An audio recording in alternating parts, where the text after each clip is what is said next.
especially because we couldn't be able to articulate crypto as much or as well as our partners can. So we bring them in and they come in and they give us the information.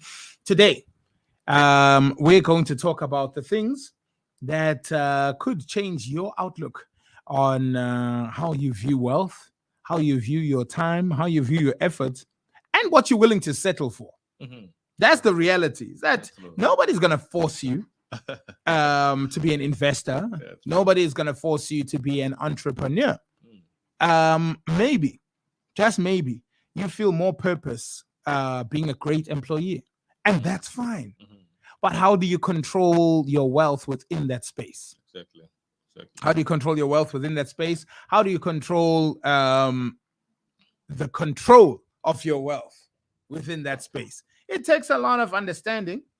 At KNR, we strive to bring the people who can explain that. And in House of Crypto, we have found just that. My brother, good morning. Welcome back to the program. Good morning, Trusenz.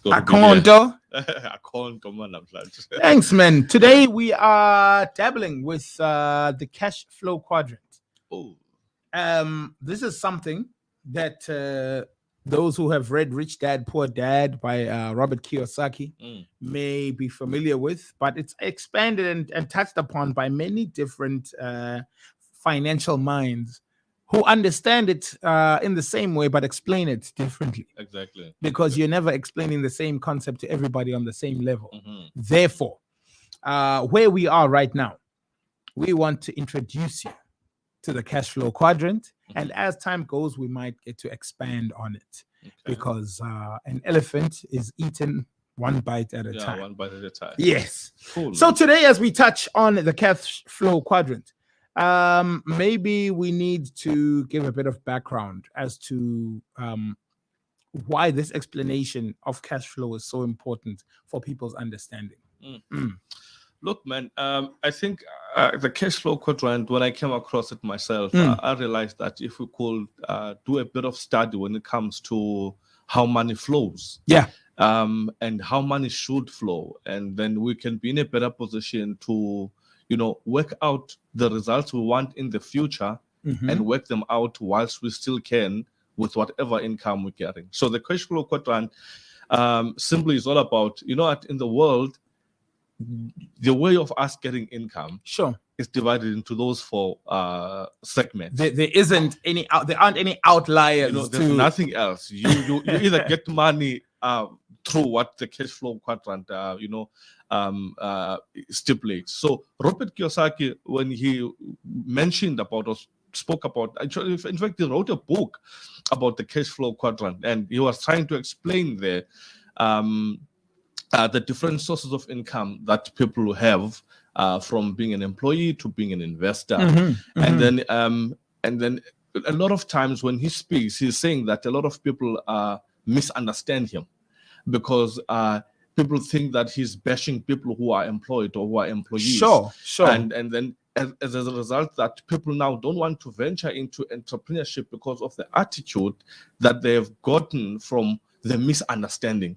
So it's a perception that entrepreneurs don't like people who are employed. Entrepreneurs don't want people to be employed. Entrepreneurs don't like employees. So there's that kind of perception.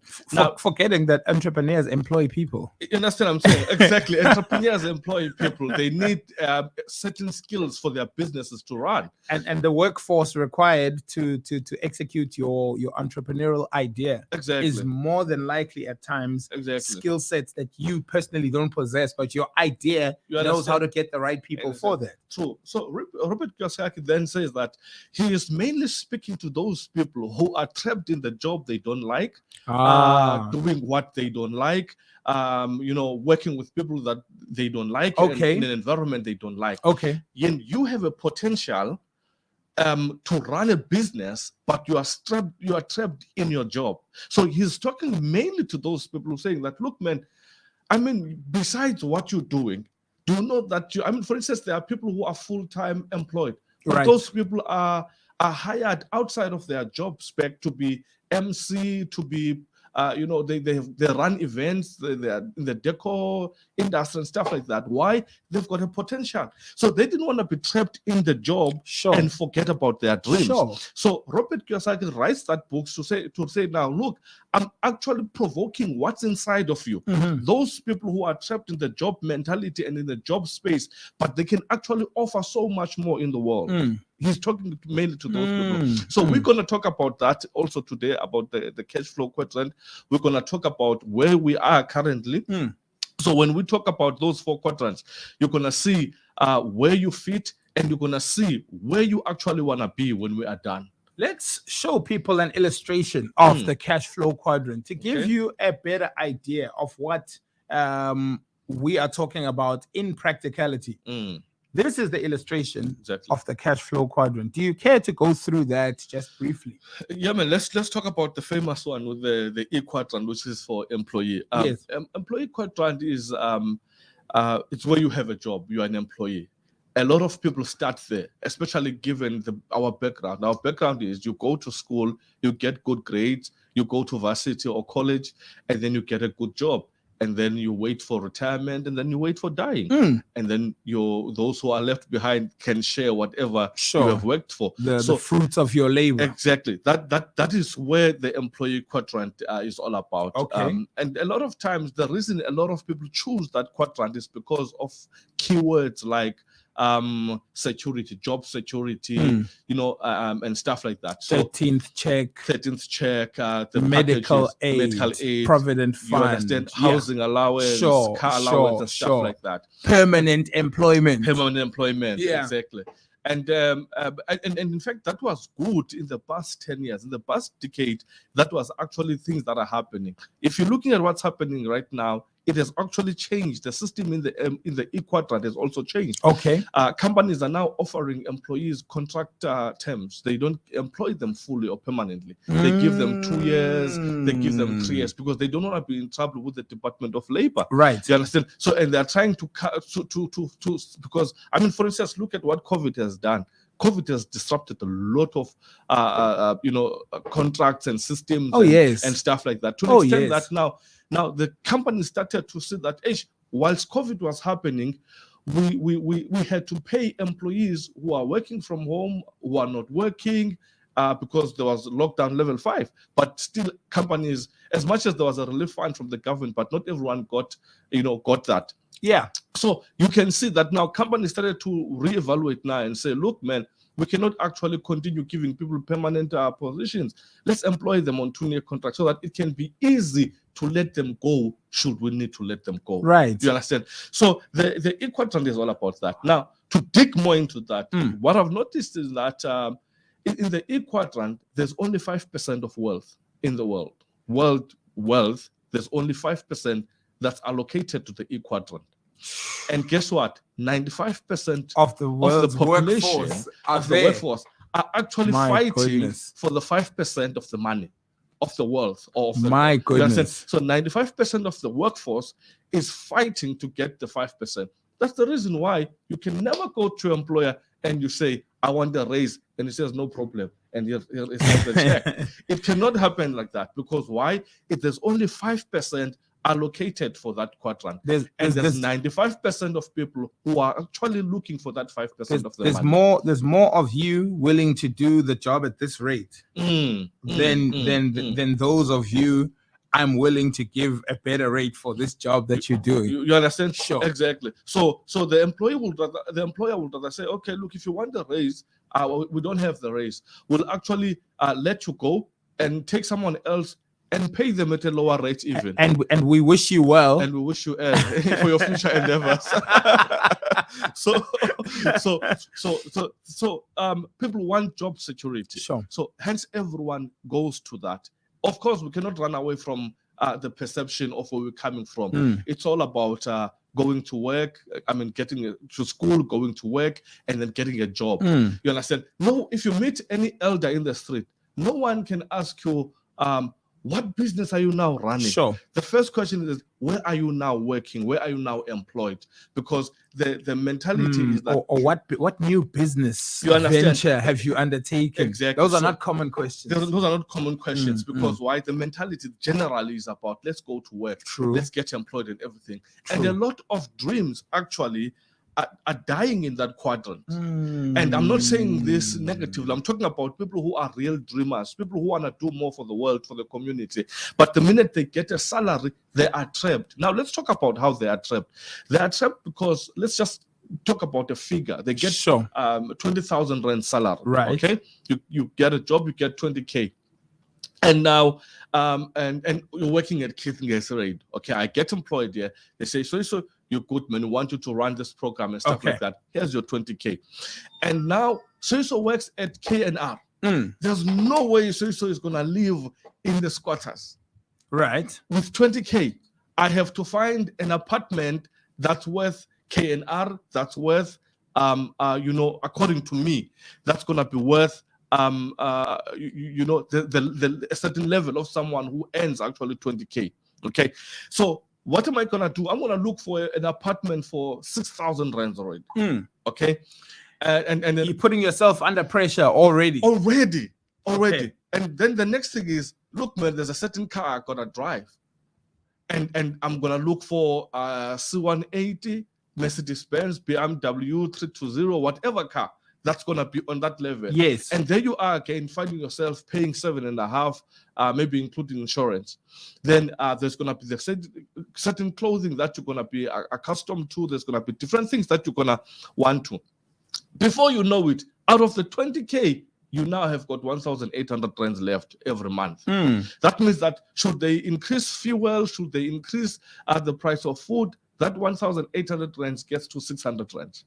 Now tell me, no matter how much of a big dreamer you are, or how many things you wanna achieve in life, how are you gonna fund the next opportunity that comes to you if your money has gone to the apartment, the houses, the food, Right. the fuel, and everything? So that's why people are trapped in the E quadrant, because why? They've taken their salary and used it to build expenses and liabilities. So when an opportunity comes, they've got no way to find an opportunity for any other quadrant. No matter how ambitious they are. No matter how ambitious you are, Sure. no matter how passionate you are now, someone brings you an opportunity, you are stuck. There's no way you can explore, because why? Your money has paid.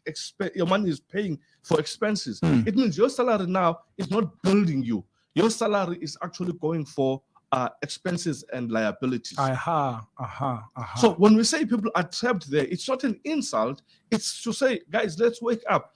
In South Africa, if you have a job and a pay slip and a good credit record, you are a millionaire in waiting. You just don't know how to use your money.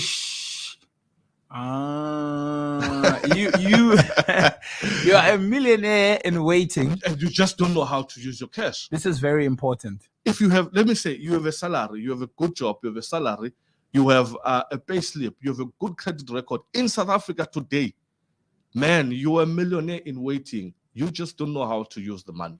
That is crazy. That is crazy. So, the E quadrant is where a lot of dreams die.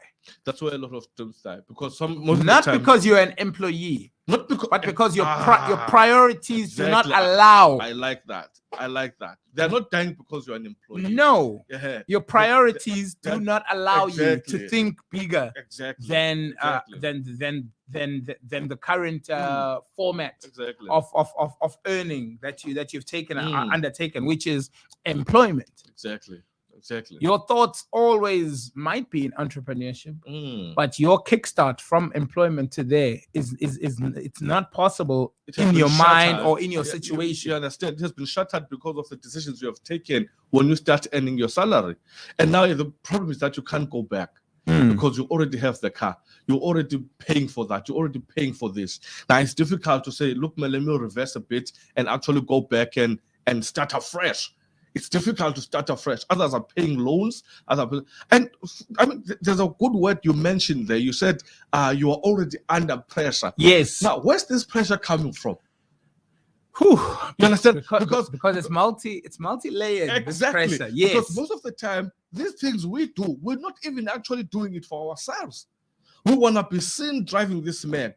We want to be seen driving this PM. You want to be seen, wearing this cologne, wearing this label, and stuff like that. You are doing all of this thing for the next person to actually see you as a bigger person.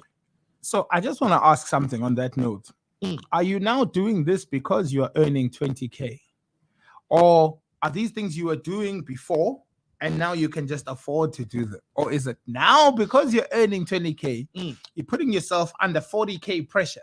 You understand? Yes. And most of the time, geez, man.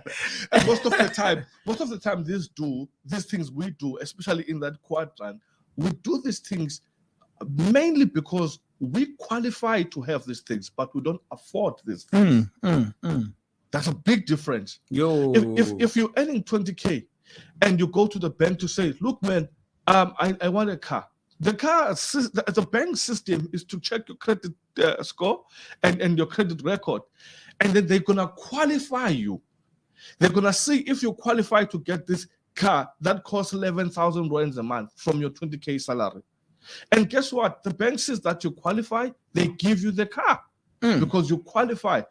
And an issue of affordability is the next topic. Because when you have the car that the bank has given you because you qualify, now you're going to see when you already have the car that actually I don't afford the car. And the carrot that the bank is dangling is the fact that, no, you can drive it. Exactly. I mean, it's our car. You are aware of that, but you can drive it, bro. You understand? Just don't miss a payment. You understand? Yeah. But when you're looking at the payment, your rent is probably, let's say, 2,500 rand. Because you can't, with the money that you're earning, instead of getting yourself a place that speaks to your future and your current situation, you want to get a car that says that. But what you're left with doesn't allow you to get a house that says that. Exactly. Doesn't allow you to get groceries that say that, or have savings that say that.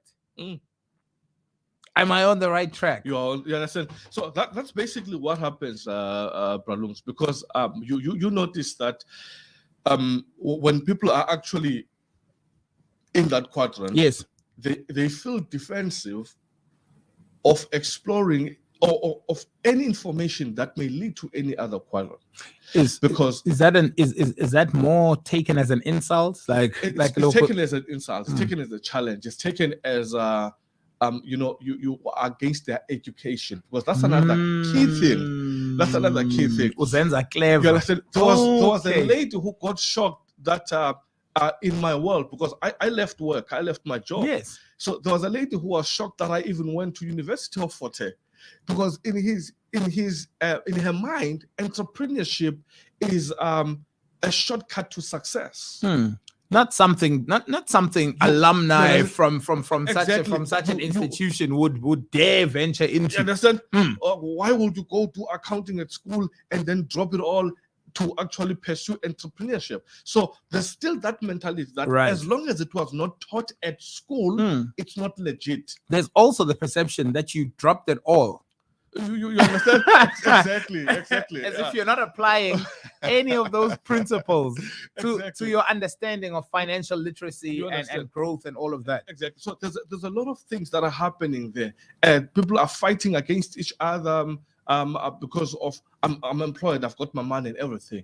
And also in the I Quadrant, you look at the high income earners. Those are the people who feel most of the time that they don't need more money because of whatever they are earning. Right. So whatever you can say to them about money growth, creation of wealth, they won't take it because they're earning 60K a month, they're earning 80K a month, and they feel that it's enough for them. They're living a good life. They are able to go to a holiday once a year and stuff like that. And sometimes to them, these are figures that are unfathomable, that they could ever achieve. And early in their careers, they are reaching those standards. And instead of seeing the potential of where they are. Let me give you a practical example. I met this lady when I was still in the workforce myself. She was 24 at that time. She was earning 32K. Sure. At 23 At years 23 years old. she's earning 32,000 She's earning more than her age Man, in thousands. You understand? But guess what? She got a house, she got a car, she got I think 2 kids and stuff like that. Life started going on. And so I met her when she was now 30 years. And she's saying to me, when I get paid, that same day, I don't have cash. So there was no progress after that. In a sense, like life caught up. You understand? Why? Because the syllabus that they don't have at school is financial literacy for employees or for the E Quadrant. There's no financial literacy. Very important. You understand? Because why? In the E Quadrant, there's a lot of qualification, but there's no education. Mr. Mpunzi, I don't want us to focus too much on one quadrant. Yeah. I think for this week, let's unpack briefly what the other quadrants represent. So that we can dedicate more time. I realize that even now we're not even a third of the way through the E Quadrant and what we need to. And it's important when we highlight this is people's realities illustrated, that we do get the picture. Yes. No, cool, I get you, man. Let's briefly talk about the SB and I Quadrant. In the S Quadrant, you're looking at people who are self-employed or running small businesses. You're looking at like your accountants, your medical doctors, people who run their own practices, your lawyers and stuff like that. Wholesalers, suppliers, whatever the case, logistics. Yes. So what you're looking at the S Quadrant, you're looking at people, there is much more money there. But more than the E Quadrant, but still there's no leverage in your wealth creation endeavor. In the sense that if you are not where your premises are, you're not making money. You see, so if you are a dentist and you close the door for 3 days, it means for 3 days you are actually not making money. So those are your small businesses. You have to be physically present for you to actually make money. Should you be sick, should you take a vacation or anything, you're not making money there. A lot of people, especially Africans who. So the expertise belongs to the visionary. Exactly. The day I have the flu, people don't know what to do at the warehouse or at the office or whatever. And no matter what systems I think are in place, somehow, some way, they are all central to me being there to oversee them. So if you're not there, so the business is not making money, the doors must be shut. Because you're self-employed. And when we were at school, we called those people basically sole traders at that time. Yes. You see, my father was a sole trader here at a shop and stuff like that. So that's basically what happens in that quadrant. There's self-employed people. There's no leverage because of the fact that you have to be there for you to actually make money. That is the S Quadrant. For those who've just joined, in the interest of those who've just joined us, we went through the E Quadrant as we are talking about the cash flow quadrant. The E Quadrant is where you're an employee, you have a job. Your priorities and what's important to you in that quadrant are the things like security, 13th check, and all the benefits that come with it. You are permanently employed. There's housing allowance. There's A, B, C, D, and E. We are now at the S Quadrant where you own a job. Whether you are self-employed, whether your skills allow you to run your own practice, doctors, dentists, optometrists, whatever the case. And that's how far we have come now. Susan van Veek says, thank you, sir. I'm listening and I'm learning a lot. That's exactly what we're here for. And thank you for listening and learning a lot, because you can pass this forward and this can create a culture of people understanding the cash flow quadrant. Exactly. So also just to mention in the S Quadrant, a lot of businesses that suffer there because of tax. They incur too much business tax or fall behind, exactly, because remember, it's not a B quadrant, it's an S. Everything is micromanaged here. So and a lot of money is coming in, and so when there's too much money coming in, the banks are looking, SARS is looking, everybody's looking, everyone like wants to make money out of the money you've made. So a lot of businesses actually fail because of some of the reasons, too much tax and stuff like that, interest on the money that you've accumulated, because your S Quadrant only allows you to focus on what you're working with right now. I see. And you cannot explore here and there because you want to pack money. Money must just come to the business. You realize that you're not using leverage systems to actually acquire and create wealth. You're actually basically getting this income and stacking it there, and the banks want it, SARS wants it, and everybody else wants it. Everybody wants a piece. Everybody wants a piece. Shoo. Okay. Right. Now let's go to the B quadrant, the business owner. In the B quadrant, you basically own systems. You have systems, and your business runs whether you are present or not. For instance, if you go to just Pick n Pay across the road or Game, you get there to buy a machine, a training gym machine, whatever. You're gonna buy it. You're gonna be assisted by someone who's not the owner. It's gonna be delivered to your house by someone who's not the owner. For all we know, the owner might be in Dubai having a facial or whatever. But the system allows him to be anywhere in the world and still make money. You see, or disappear off the grid for 3 months, exactly, and come back and just ask for financial statements. And for that matter, if the owner of Game, God forbid, passes away, we don't even know it. We don't even feel it.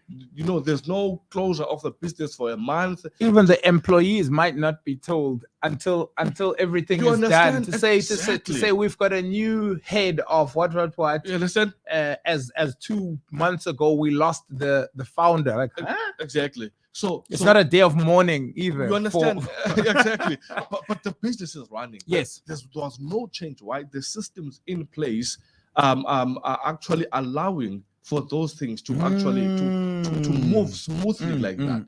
So in my understanding, this is where there's too much leverage. Right. When it comes to the B quadrant. In the B quadrant, people who actually know the quadrant will use tax and debt to create wealth, right? Than for you to have too much income coming in and too much assets that are not balanced by debt and tax.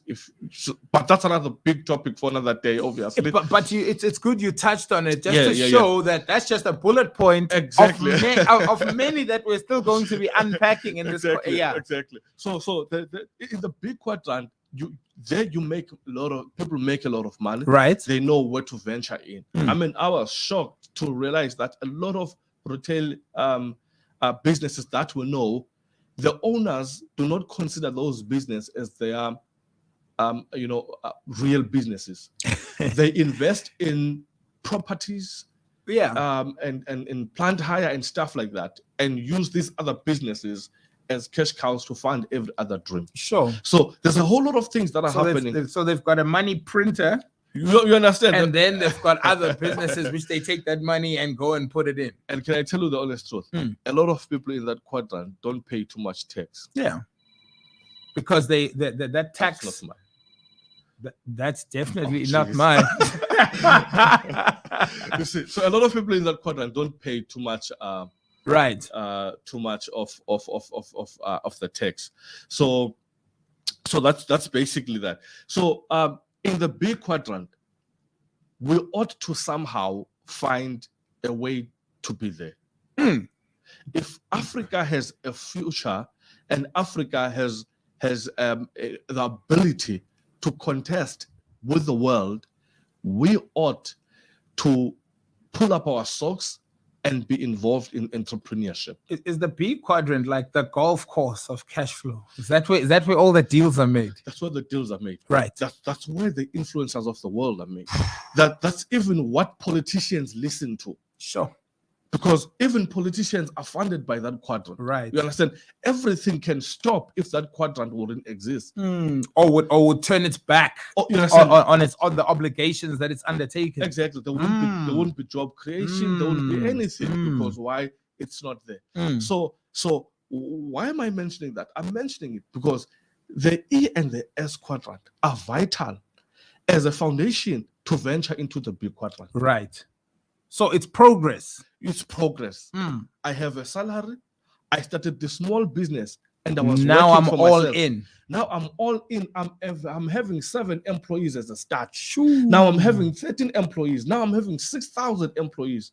I mean, there's Now I've got a third branch. now I've got a second branch. I've got a third. I've got a fourth branch. You understand? So now what are you doing? You're owning a system. Right. It means when you have 5 branches, you cannot be in 5 branches at the same time. Absolutely You understand? not. Your systems need to be there. The systems need to be in place so that the 5 branches can function, and that if you die or not, the 5 branches still function for generations and generations. Absolutely. You understand? Absolutely. So if you can get it right there, from how do we use our income as an employee? I get a salary. What do I want for the future? What's my biggest why in the world? What do I want to achieve? What do I want to see myself in the next 10, 20 years? What am I going to leave for my children? You know, what assets do I actually want to procure? So as long as you start there and think about those things, and you say, look, man, I'm having a job, and I actually want to be a business owner. But now I have a job. How do I use this money? What do I do? It means I do not exaggerate my standard of living. I actually start putting money away. Why? Because I've got a goal. I want to be a business owner. Okay. So the last quadrant is the investor quadrant, the I quadrant. This is where now I always say this is where money is working for you. You are employing your money because there's got to be a return on investment.